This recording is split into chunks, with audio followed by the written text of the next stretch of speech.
everyone. Thanks so much for joining us. We're looking forward to having our third conversation with this group. Today, we're going to be focused on a discussion around improving Chicago's vitality.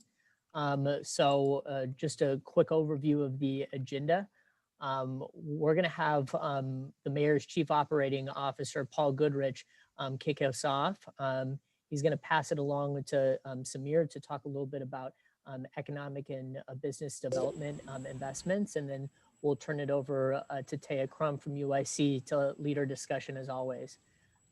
So I'm going to jump right in it and introduce Paul Goodrich, the Chief Operating Officer in the Office of Mayor Lori Lightfoot.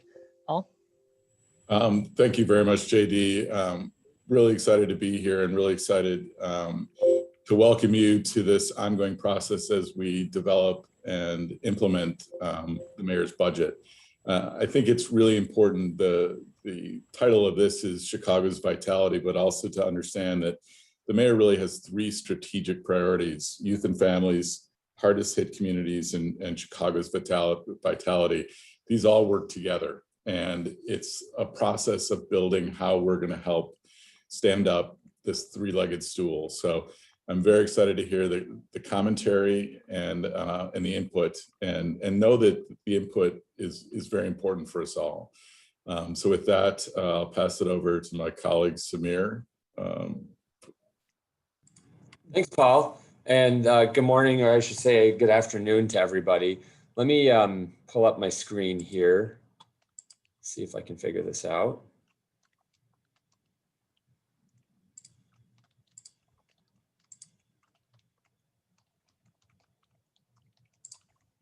Okay, JD, can you see my whole screen?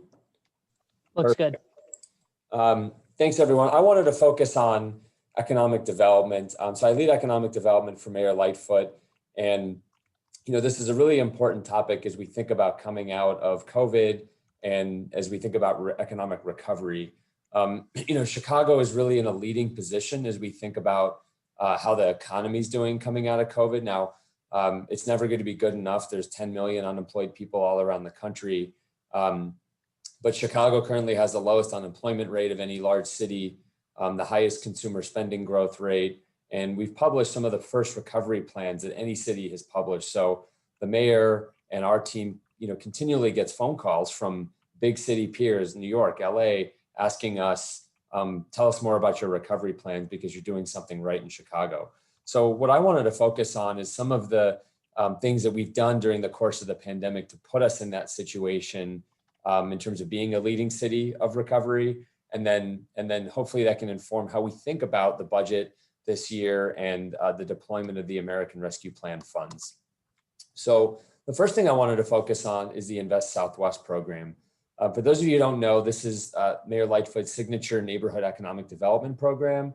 And Invest Southwest focuses on revitalizing 12 commercial corridors in 10 community areas across the South and the West Side. And the goal is really to mobilize nearly $1 billion. That's right, you heard me correctly, $1 billion of funding in these 10 neighborhoods to really generate a multiplier of investment. And in the first year of the program, which was smack in the middle of the pandemic, we already mobilized over $70 million from the government, and we saw over $300 million of commitments and investment from the private sector and philanthropy. So this is a truly unique time to be focused on neighborhoods. This is vitally important to Mayor Lightfoot, and we're excited to see the traction that we have. And we know that in the coming year or two, we'll see even more momentum being built. So what are some of the examples of what Invest Southwest has helped fund? Just last week, the mayor and I were out on the West Side on the Chicago Avenue Soul City corridor in Austin. And we helped really lift up a community priority that was taking a vacant lot, that there had been a building on that lot that several years ago was demolished. And it was kind of an eyesore. And so community leaders and the business chamber there really wanted to revitalize that parcel of land because it's right on Chicago Avenue. And so in partnership with our planning commissioner, we brought a world-class architecture team, held a number of community roundtables and heard what community priorities are. And last week had a chance to ribbon cut what was a really near-term investment to activate a space on Chicago Avenue. So it's called the Austin Pop Courts. And what you have in this area is a basketball hoop, a giant wall that's turned into a beautiful mural that you can see that was done by a local artist. There's a shaded canopy, grassy area for elders to bring youth. And there's a parking lot for food trucks. And so this is, I can't even express how excited people were to be there. And this sort of initiative we're going to be moving forward in other neighborhoods like Back of the Yard, South Chicago, Humboldt Park. And it's an example of Mayor Lightfoot's commitment to the South and the West sides. Another example is the request for proposals that we've launched through the Invest Southwest process. And what this really is about is activating large plots of publicly owned land to bring transformative developments to communities in a way that's completely informed and shaped by communities. So we have 4 RFPs that just went out, and we just received over 14 responses in Bronzeville, North Lawndale, South Chicago, and New City, Back of the Yards. And you can see some of the renderings here, but they're exciting. These are the types of developments that are architecturally significant. They're elevating community priorities like restaurants, grocers, retail, business incubators, programmable community space.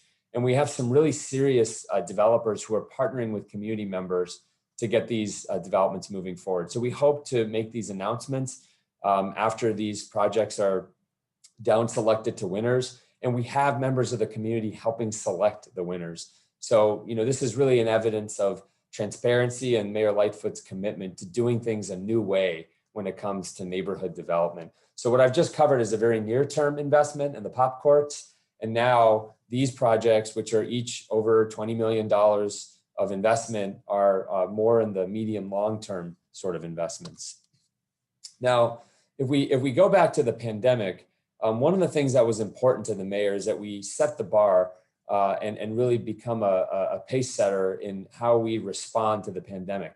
And our small business community was really hammered because of COVID. And so one of the things that we did over the course of last year is deploy over $150 million of small business grants and loans to those businesses that need them the most.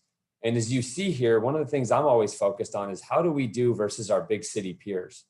And Chicago as a municipality deployed more small business relief than the next large cities combined. We did over 3 times as much as New York. And just so you know, New York has roughly 5 times as many people as Chicago. So we're really doing big things here in our small business community, and our unemployment numbers and recovery numbers are reflective of that. What was also important, though, is that our funds as a city, which we budgeted, that they're deployed in a way that are complementary to the federal government. So what I'm showing you here on the left side is the deployment of the Federal Ppp program. This was almost $4 billion just in the first round. And you can see how those funds were mapped out, largely in the north side, some in the northwest, and around the central business district. That happens to be where a lot of the business licenses are, but there's a big equity gap. And so with our $150 million, we really wanted to over-index with that equity focus to find who fell through the cracks of that federal assistance. And so if you see on the right side here, you can see that many of our small business grants and loans were focused in areas where the federal government fell short. A lot of these are businesses that are owned by immigrants. And that was so vital to make sure that from the state, city, and federal level, we complement each other to provide the type of support that all of you as residents would expect of the government. We also stepped in rapid ways in terms of reopening the city to engage in commerce. And so you probably experienced some of this with closed streets to pedestrians, parking lots that are now used for outdoor dining, and sidewalk cafes that were used for outdoor dining. So despite being a smaller city than New York, we had actually more per capita sidewalk cafes. We had twice as many parking lots activated than San Francisco for dining, and 4 times as many streets open as Los Angeles. So we can truly say that Chicago's thinking big, and that's why we're a leading city in recovery. So our goal as we think about economic recovery is to keep setting the pace and make sure that Chicago is a leader as to recovery. And just 2 Fridays ago, we became the largest open city in America. And on top of publishing the first economic recovery plan in America, this budget cycle offers us a chance to come out of this recession and the pandemic in a much more rapid way economically for our residents and our neighborhoods than we did out of the last recession. And that's the mayor's goal for our team. And we really want to make sure that we meet not only the expectations of her, but of all the residents. And that's why we're looking forward to hearing from you today. So I'll pass it back over to JD as we go to the next part of our agenda. Thank you so much for that, Samir. Well, with that, I think we're ready for today's conversation. I'm going to be reintroducing Taya Crum, who is familiar to folks that have been part of other discussions like these. And she's going to walk us through really 2 parts of today's discussion. Taya? Thanks so much, JD. And thank you, Samir, for sharing all of that really helpful information. I think, if we think about, what do we mean by vitality, right? When we talk about vitality, it's really the capacity to live, to grow, and to develop, to have the strength and energy and vibrancy. And so, we heard all of these really important information about investments and programs and services that are critical across the city. But as we think about rebuilding and you reflect upon what's been presented both today and in other sessions, what are we seeing that's needed in terms of new investments to be made? And where are the gaps in investments that you are seeing in programs and services that are needed to create a vibrant city? What new investments need to be made? It's really one of the questions that we want to focus on here today.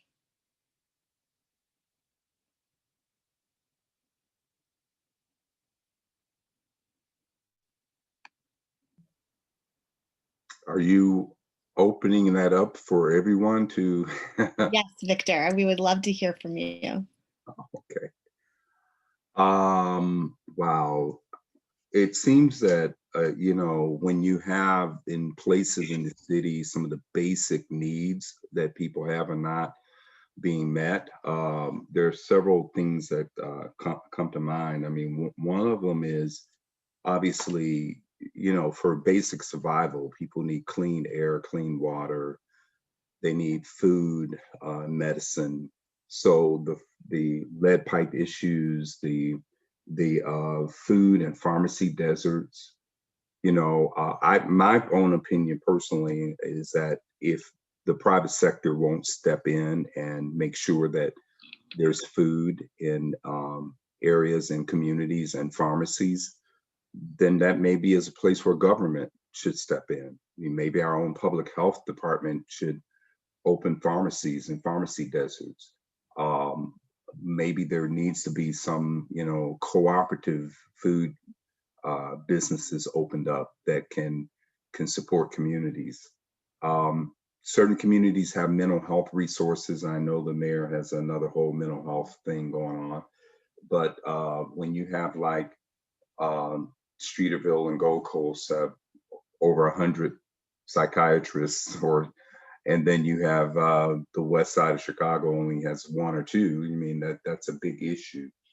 I think the digital divide is a huge issue because that speaks to what the future potential will be. Getting our people into IT careers and how we support that through our education system and other programs. And then finally, I would say, is there an opportunity to create a reserve fund for emergencies? Because something else may happen, 5 years from now, 10 years from now. How do you make sure that we have the kind of resources that we've used to help with the pandemic, and having a reserve fund to make sure that the residents are taken care of if there's any other type of emergency that happens in the city? ask a quick clarifying question? Do you mean a emergency fund available for residents, or you mean for like the city's finances? I mean, for the residents. I mean, just like we've had to, like the emergency rental assistance program, all of the food that has been distributed, you know, all these kinds of things that where we had to step in and shore up the basic living standards or the ability to meet basic needs during the pandemic. Um, you know, it just seems like sometimes when we have abundance, we don't put money aside for the lean times. And then, you know, we went through a recession in 2008, and there were things that were done ultimately to help pull people out of the recession. But you know, having a fund where we could go in if there's a big drop in the housing market to help homeowners keep their homes. You know, learning from what we've done and putting some reserves in place so that if we run into these issues again in the future, we have kind of a roadmap for how to deal with it, and we have some money that maybe would help us deal with it until, you know, federal resources start flowing, you know. Victor, if I can just add on to that. Hi, everyone. Shrita Ellens from Women Employed. You know, I also urge us to understand that while we are emerging from this pandemic, most folks have not recovered, and they're long from recovering. So while we're moving into this period where the moratorium on utility shut off are done, where the moratorium on evictions are phasing out, that there are still going to be a lot of people that, one, have not gone back to work. And if they have, they are not earning what they were earning in the past, and they are not going to be able to pay those fines, fees that are associated, or they're not going to be able to just automatically catch back up on their utilities or catch back up on their rent or mortgage assistance or whatever the case may be. So I want to make sure that while we are investing, to Victor's point, that we're leaving money on the table to ensure that the residents can have direct access to financial assistance when they need it. I also think that we really have to be creative when we're talking about workforce development and understanding the population who is unemployed. And so whatever we did for the last recession will not work for this one when we talk about recovery. And how can we pair things like childcare with the training programs, so that, because we know majority of the people that are unemployed are women, to make sure that they can take advantage of these training programs? How do we put in place for some of the programs, especially in IT, when you think about some of those programs, the ramp to get to the credential that they need, sometimes it's 18 months. How can we put in stipends to help individuals be able to afford to do a full-time training program for 18 months because they still have to feed their families? So looking at things like paying people, right, providing stipends to take these training programs that will get them to living wages so that they can take advantage of those type of things. Because if we don't do that, what happened with the last recession, when the city's unemployment numbers dropped to single digits, and we still had double-digit unemployment in many of our communities on the south and west sides, because those recovery solutions were not targeted at the people that need it the most, and we approached it the exact same way that we did in the past. So I think that's just a few things that we want to make sure that we leave on the table. So can I ask a couple clarifying questions to make sure I understand where you're suggesting the investments be made, that the investments are really targeted around workforce development, that they're thinking about wraparound services, and that there's some stipends around training programs, Yes. so that people can afford to take the training programs. Yes. Okay. Yeah. So when you're funding, like, so if an organization, if a CBO comes to you for funding because they're standing up for workforce development or they have an existing program, somewhere in that funding should include real living stipends for the individuals that are taking advantage of the training. And I'm not talking about $500. I'm like real stipends that take the place of having that part-time job that they would have, or whatever the job may be at minimum wage, so that they can do this and continue to live. Or that it comes with childcare assistance so that they can put their child into some type of daycare, camp, whatever the case may be, again, so that they can take their training. Thank you so much. Mhm. Bradley, you had your hand up, and Victor's agreeing with you, Sharita. Thank you, Victor. Yeah, and I also agree with Sharita. I was thinking the same thing along the same lines. It has to be an investment in the future workforce. It has to be, because we're falling behind. And so there has to be an investment that starts from, high school upward. And so also that assistance in so people can live while they go through these trainings. And then there's the other problem that I found, working on the west and the south side, of bridges to nowhere. So there are certifications, there are trainings, but when it comes to transportation, to get the job, to keep the job, so there are surrounding circumstances that impact or impede an individual's success in the workforce. And so when you're coming from communities like, on the west side, Garfield Park or Austin, or from Inglewood or places like that, there are some built-in environmental things that that can be a hindrance. And so we have to look at, how do we start introducing people to the 21st century, work and careers earlier, so that they're coming out of high school, honestly, with some kind of certification or on track to move into something, and then also lining up actual and real employment opportunities that they can have. But then there's also going to be dollars invested for like some bridge money, because it sometimes it takes 6 months to a year for somebody actually to move into a real job once they get done with a certification. So I think it's important that they're able to keep going, otherwise they get caught back into the system. Thank you, Bradley. I appreciate that. Bridging programs and making sure that there's proper certification and employment coming out of straight out of high school and in high schools. Are there other thoughts around what would be needed to really create vitality in Chicago and rebuild?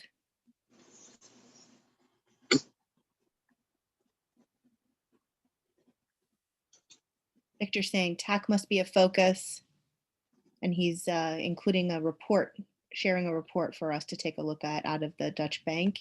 He's placed that in the chat. Yeah, I just want to just agree that, we don't need to prepare people for jobs that won't exist in another year. And there are areas where if we can get people and use this time, transition time, to start getting people ready, there's growth happening. This report says that Blacks and Hispanics are going to miss out on 80% of the new jobs created in the tech space unless there's some intervention now. And that's over the next, 10, 20 years. We'll miss out on that opportunity. And so we have a chance maybe to get people ready for the future. Thank you for sharing that report. Megan is agreeing that the workforce development needs to be on industries of growth. I'm seeing other heads nodding. And tech industry is, of course, a really important one to focus on right now. Are there others who want to speak to this area? Can I add something else? Sharita, yes. I also think, as we're looking at the vitality of our communities, right? That's what is going to make Chicago vibrant. And if we can lift all of our communities. And as we're building out these corridors, we have to have the conversation. We cannot leave off the conversation about safety. And, if those corridors in the communities aren't safe enough where people feel comfortable patronizing those areas because they don't want to go, when we did a lot of work around the Greater Chatham Initiative, that was large conversations around, as we were looking at the 75th and 79th corridors, is the issue, not just about the aesthetic, how it looks, but safety is a huge concern. So I think, and that means a lot of different things, right? So I think that we have to continue to push those conversations of safety on the south and west side, and not necessarily tie it to policing, because those are two very different things. And I live on the south side, and there are so many. I feel like the way that we are addressing the safety concerns is by over policing, to the point where I'm trying to get on Lakeshore Drive. I can't even turn on 63rd to go through the park to get to Lakeshore Drive because it's blocked off, right? So I think that we have to have conversations around how do we improve the safety in our communities without policing so different than what you see in other parts of the city, because it doesn't feel vital. It doesn't feel welcoming. It doesn't feel like a place where you want to play and do business in. So I think that we have to begin looking and having those conversations and making investments in those areas as well. Hey, this is Megan. If I could add, I also think it there's a way it requires some level of programming funding, but it also requires a rethinking of city-owned assets in communities to address what Sharita was saying. A lot around just safe space making and access to space, and it would be nice to see a policy nod to what are city-owned assets in the communities to be more available to community. For example, schools outside of school time, if they're unused, is there a way through capital dollars to create some portion of the building that could be available to community, and some programming dollars for operating that space? The community organizations exist and can bring in the youth and others to do programming, but space is in a lot of times, and safe space is a challenge. And it would be nice to see some element of that, so that those community owned, those community and taxpayer paid for facilities are accessible to the community and not treated as owned by the organization, whether it's the librarian or the library or the park district supervisor or the park district or the school principal or the school. Just something to think about, and that's not super expensive because the asset already exists. It's just rethinking the use of it and the ownership of it. Mm-hmm. Got it. Thank you. I think those are both really important points in this conversation. And then Kristen also added in the chat, as she shared in prior meetings, that we need to expand and make priority investments in mental health capacity in these neighborhoods as well.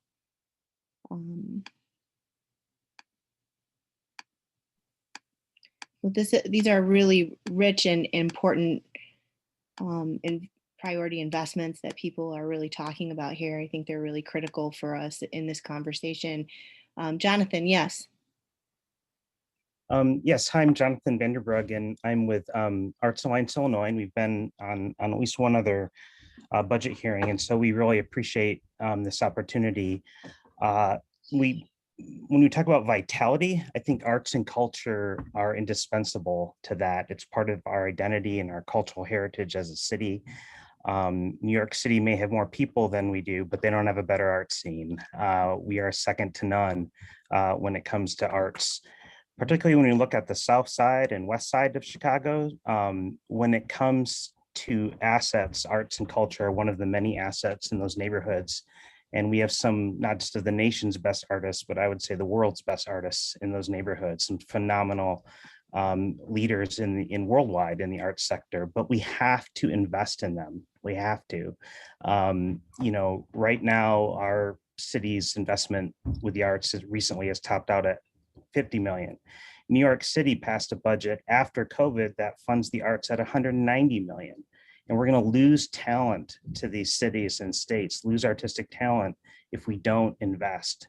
And this is, you know, the arts are not a dessert. They're a core nutrient. The nonprofit arts sector alone provides $3.2 billion to the city in economic investment. These are creative businesses, small businesses, and the arts have been hit especially hard during COVID.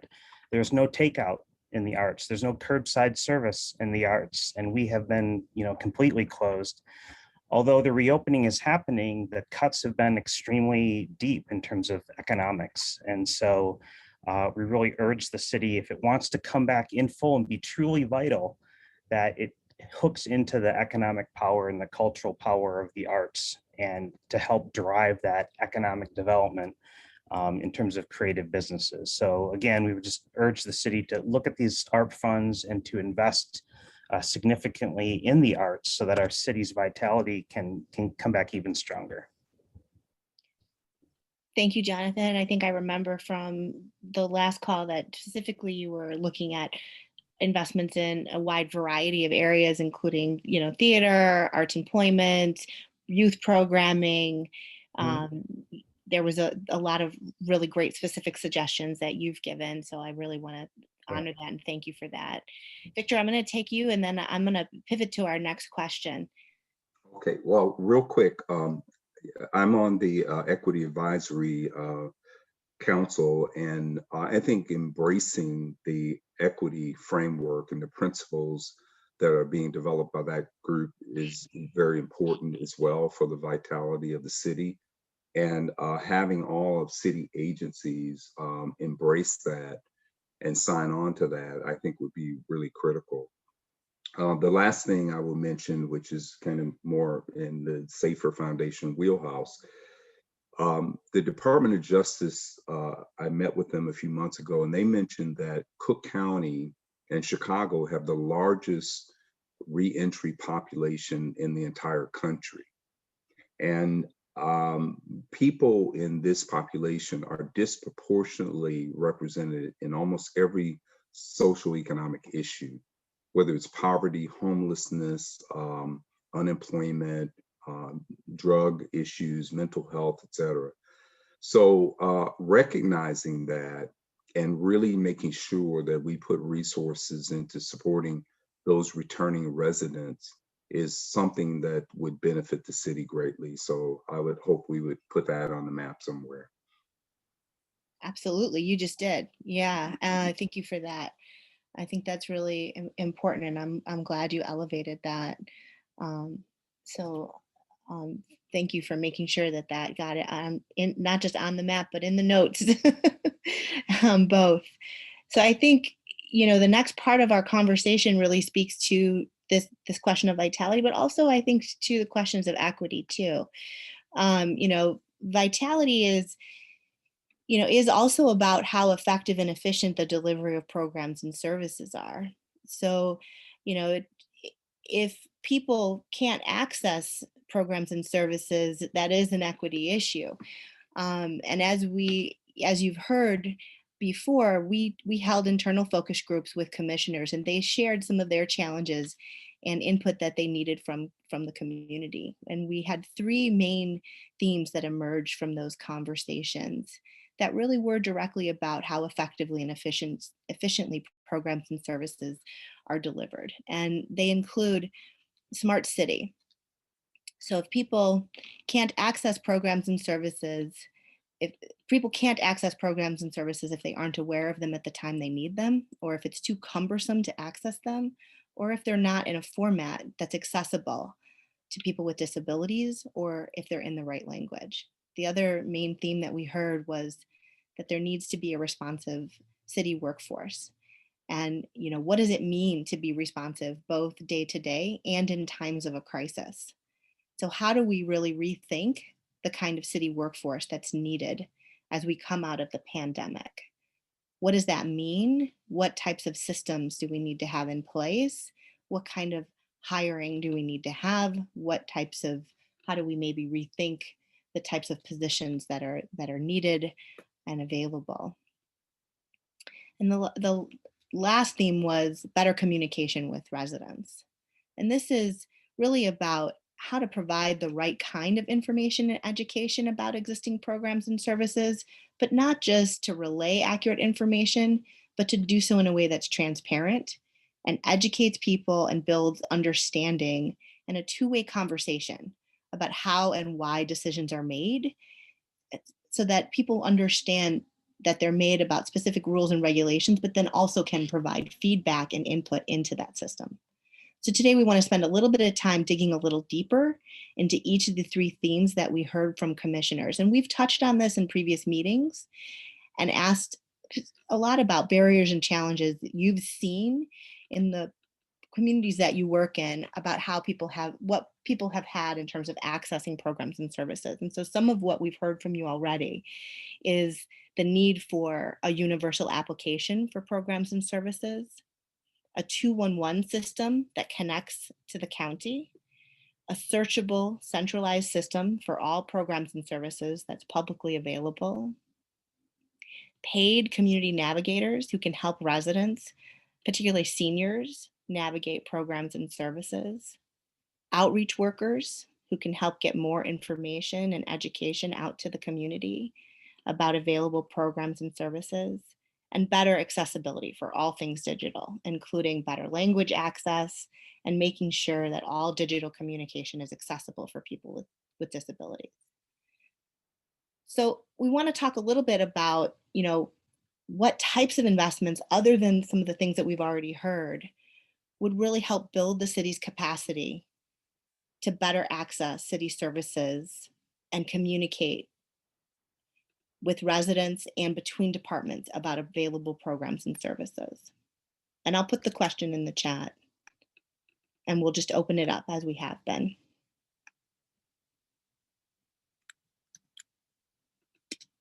And I see a comment from David.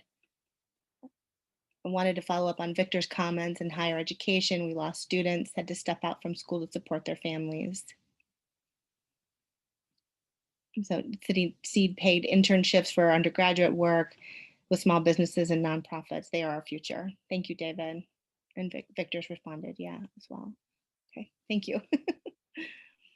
My response was to your question. Oh. It was really about COVID was a perfect example when people who didn't have computer access were having difficulty getting signed up for the vaccinations.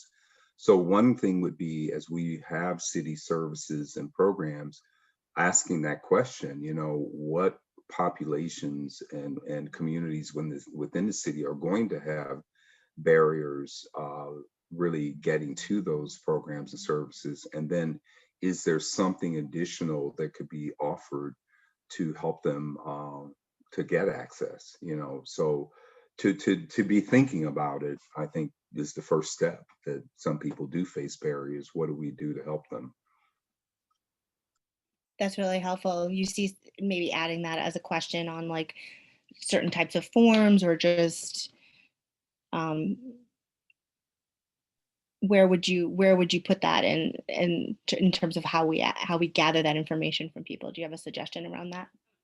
Well, just like with COVID, if we were trying to roll something out and it required someone to go and do it on a computer, and you need high-speed internet, just realizing that's going to miss some people. So, before you roll it out, you would say, okay, let's recognize that we should learn from COVID. I mean, we've learned some things, that certain people have barriers, and we have to do some things to get around that, bringing things to their community, creating other easier ways for them to access resources. So.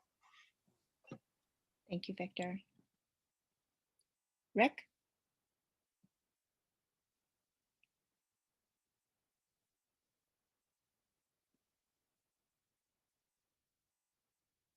I'm sorry, give me a second. I'm still slow on the uptake here, and I apologize for not being on camera. I have some contractors here, so I'm listening as best I can. So I think mine's is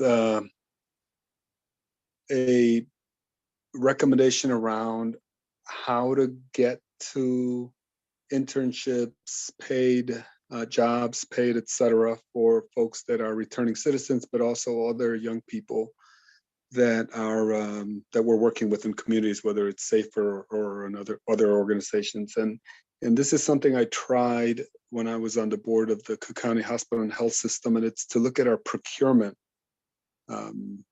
policies. I don't want to call it code, but our procurement policies and requirements.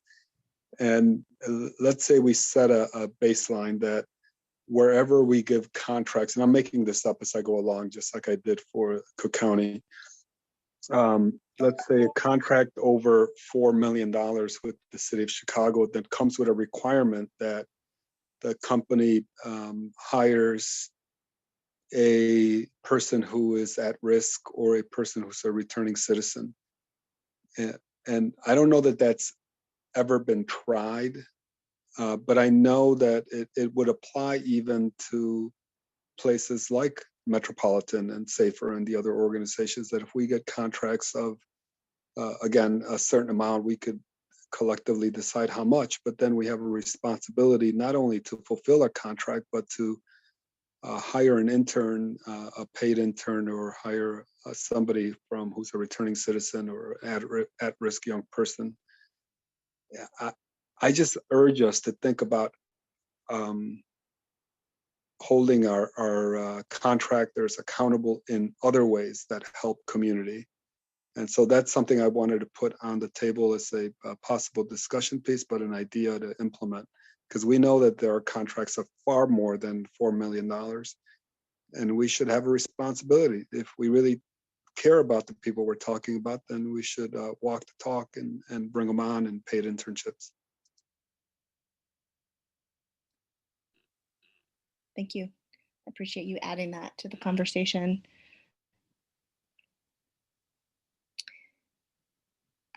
Are there other thoughts that people have around this question around investments in that would build the city's capacity to develop better access to city services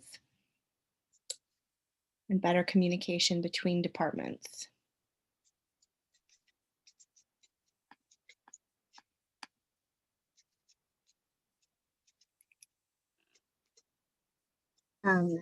One of the, I sit on the Women's Advisory Council, and periodically we have individuals from various city departments to come present to us the different initiatives that are being launched. And I would think that that would be beneficial when you're talking about 4 departments to understand what's happening in other departments, is that you all create some type of forum where departments can learn from one another about what's happening and how it's being deployed, and what information they have, because obviously the people that work in these various departments talk to residents on a everyday basis, and there is so much happening in the city, and there's so many great initiatives that are being rolled out. It is difficult for any one person to stay on top of everything that's happening and in what stage or cycle it's in. So I think having people regularly present to various departments so that they are up to date on where we are in different initiatives. And I think that that's one thing. You talked about having community navigators for residents and other CBOs that are responsible for helping residents understand what services are available to them. And I think back to what do you call the neighborhood grants that are available. And the first round that goes out, everyone's like, I don't even know how to fill out this thing. And then so the next time you did it, you understood you needed to put technical assistance with it to help people navigate that. So I just think keep that learning in mind for anything that rolls out, that there will need to be technical assistance to help people with the applications with the entire process, because that's not their expertise and they won't know how to navigate the process itself and or complete the applications to even have access to some of the grants and things that are coming out and available. That's really helpful. Thanks so much, Sharita. Bradley. Yeah, I was thinking of I think it should be considered of taking either existing infrastructure like our current schools that I work in Austin, a lot of the schools are underpopulated. They have so much spaces open. Those could become city hubs that resources are available, and also other services, even city colleges and stuff like that, classes would be there to support that. Or take some of the vacant spaces also, because there are vacant school buildings also. I know there's one, I actually live in Woodlawn, there's one right behind me that's just vacant, a huge block-long school that's vacant. That could be utilized as a hub for services. And the same thing in Austin. There's a few spaces like that that definitely could be utilized, or in current schools, utilize space to offer services so that residents could, it's a one-stop shop. So people from the neighborhood could actually come in and get the things they need, plus the information they need. Thank you, Bradley. That's really, really helpful, creating those kind of centralized places for information. What about what is needed to be more responsive? What kind of responsive workforce do folks feel like is needed? How do we rethink the kind of city workforce that's needed as we come out of a pandemic? And this question is actually on the slide.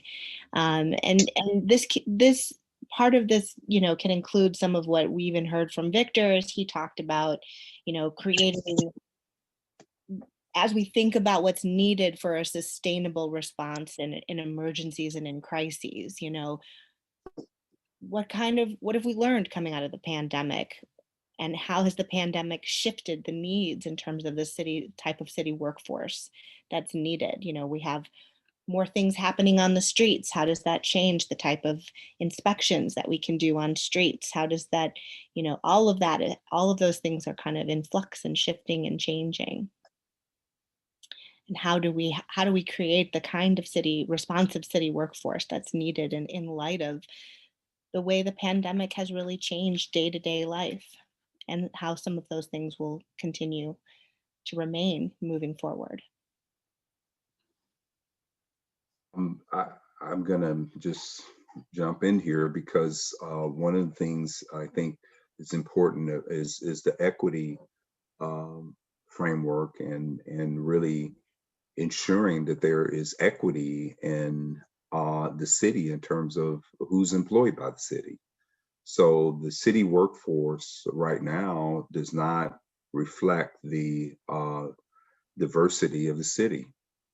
And so I think, the city could make a major step by making a commitment over the next decade, to start moving the city workforce more in alignment with the diversity of the city itself. So that would be a significant move. Thank you, Victor.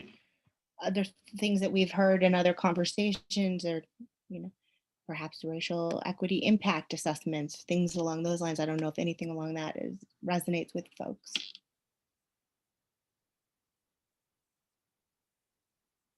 I was thinking about, it was mentioned earlier about the reentry population and how there are standards of, backgrounds and everything else, but you can't even get a job with the city if you have a background or a history at all.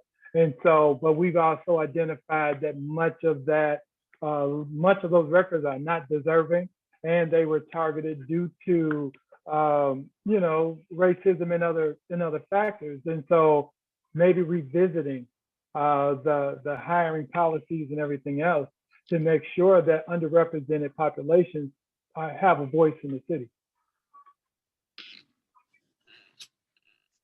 Thank you, Bradley. And and Victor. I think Carrie Ann has also put a couple things in the chat around a diversity. The city now has a diversity dashboard available for the public that shows city employees. Rick, did you want to say something? No, just please go ahead. Oh, okay. I was just mentioning what was in the chat.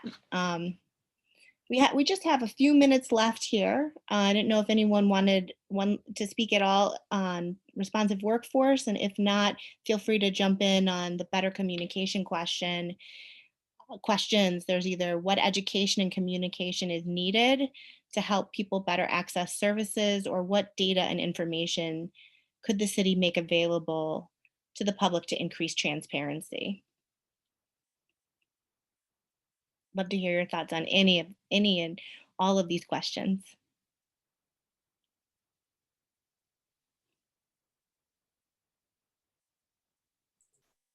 If I can jump in. Yeah, please. Thanks. I think that there has been so much work done through various task forces and committees and councils that's been set up, and there's been a slew of recommendations made. I think part of, and so what the constant communication to the communities are, listen, we're doing these task force, we're bringing in people from the community so that we can understand what's happening, and your voice is added, and we have all these various councils, and these are the recommendations. But what's not happening is a communication as where we stand with those recommendations. So I think some regular updating back out to the community of, here are the recommendations, here's how, because there's so many recommendations, there's no way that the administration could, possibly tackle all of them. So how are you prioritizing them? Who gets to decide how you're prioritizing them? Who's responsible for making it happen? And then providing some type of progress report to let us know where it is. And not just for PR sake, like we're doing this and make it big as fight, but like down and dirty. Here are the recommendations. Here's what's been done. Here's what we have left to do, so that one, the communities believe that the recommendations that are being made are actually being taken and used. And so I don't see enough of that dialogue happening. And these books they're like 50, 60 pages long of recommendations. It's like, okay, so which ones are we doing? And so even when you come out with something like Invest Southwest, plainly tell them this plan, this initiative is addressing these recommendations, so that it's clearly playing out and you're using layman's language to make sure that everyone understands what is happening, and then give the community an opportunity to comment back and say, I know that came out 6 months ago, that was the priority then, but this is what's happened since then, and we need to make some shifts. And how do you give the community an opportunity to comment on where they feel those shifts need to be made, or that they don't agree with how things have been prioritized? Thanks, Shrita. Can I ask just a quick kind of question to kind of delve into this just a minute? There are certain kinds of websites or portals that allow for updates around, you to say, here's one recommendation, here's an update on it, and then have like a commentary underneath. Would something like that be useful, or is that too online for community? So we talked about the digital divide, right? And we talked about how, many community members are not there. So that might be helpful for advocates like me, community or community leaders that might know to go look for that. But why not use some of the more public forums that you've been doing, and using your social media videos to do that, using the billboards that you have to do that. Using some of these other channels that are a lot more mainstream that people pay attention to a little bit more, to better communicate what's happening on a more detailed level. So I think it's a both and, not either or. It's a both and. Okay. I just wanted to get a little bit more detail on the best ways of communication. This is David again. I just wanted to say that on the third question, I felt like the COVID dashboard by CDPH was a great example of really quality, transparent, and up-to-date information that was easy to read once they got it settled. And, you know, as a model for other issues, I think this is a really good one. Don't lose the effect of that, because that drove so much of the decision-making by all the organizations that needed to be concerned about COVID, you know, with the guidelines and everything. It was certainly very important for higher education. So I think you really got it right. I don't know if anybody's told CDPH they got it right, but I certainly felt they did.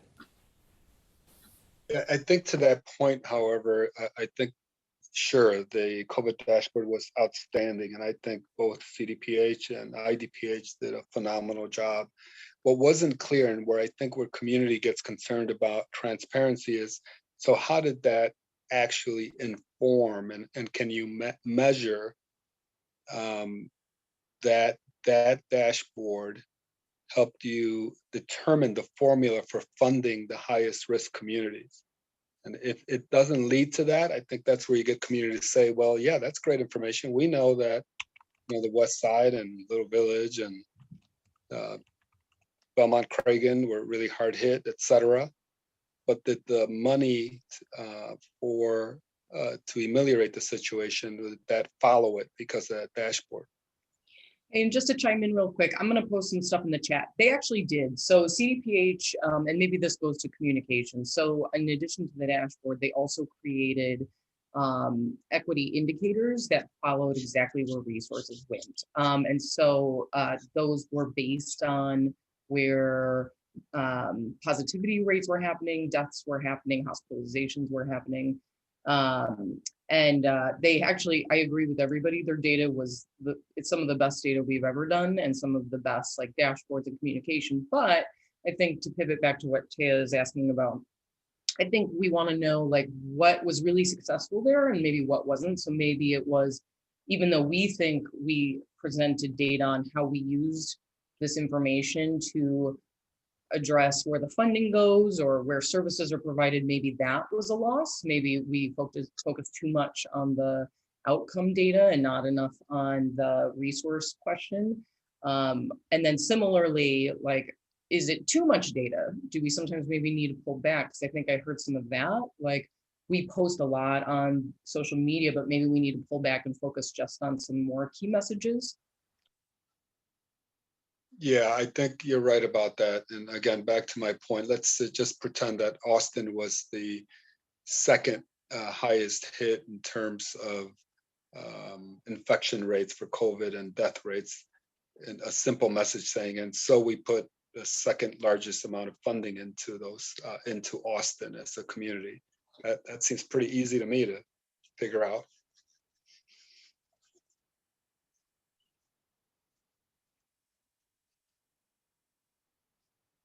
Carrie Ann, did you have more that you wanted to talk on that? Or more questions you want to dig into on this?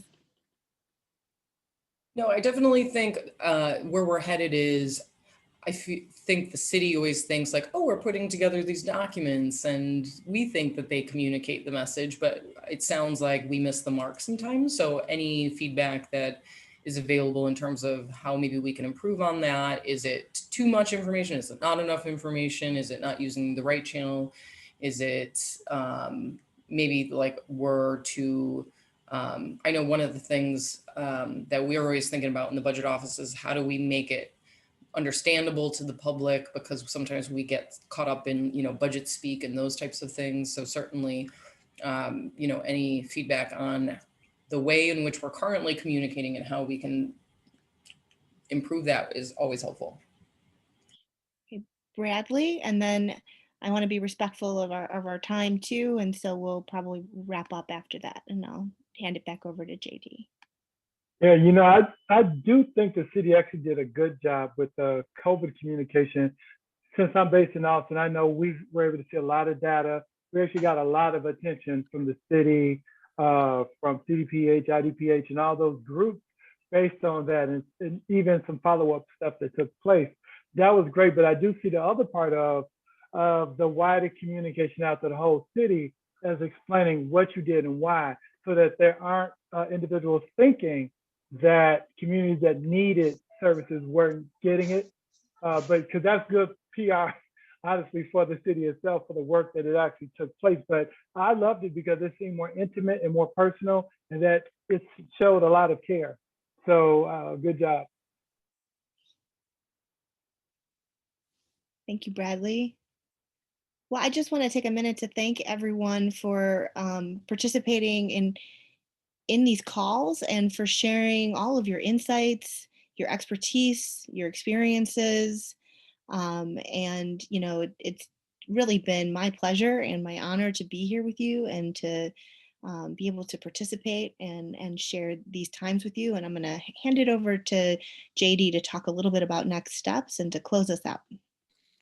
Great. Thank you so much, Taya. I'll just echo what Taya just said. I mean, for some of you, you've been with us for every Friday for the last month, and really appreciate the time and commitment that you've taken in order to give feedback into this process.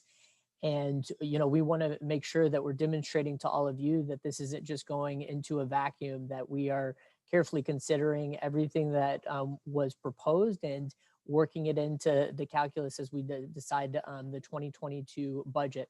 So we are going to be giving you all a little bit of a break over the month of July, but our plan is to reconvene this group in early August after the budget forecast is made public, to talk you through that and answer any questions that you have. We also wanted to give you all an opportunity to listen in as we brief the mayor on the results from community engagement efforts like this. And so, sometime later in August, we're going to be reconvening you and hopefully the mayor to be able to report back, what we've heard and, make some connections that's going to be helpful to her.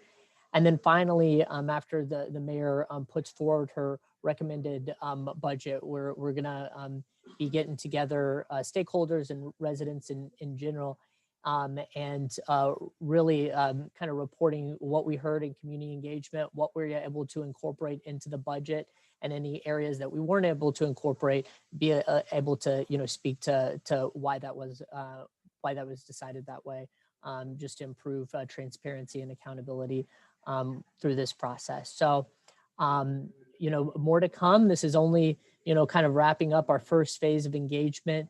We still have a couple more regional roundtables, but we'll be wrapping those up next week. And we can't thank you enough for your participation. So stay in touch. Have a great weekend. Stay safe. And thank you all for everything.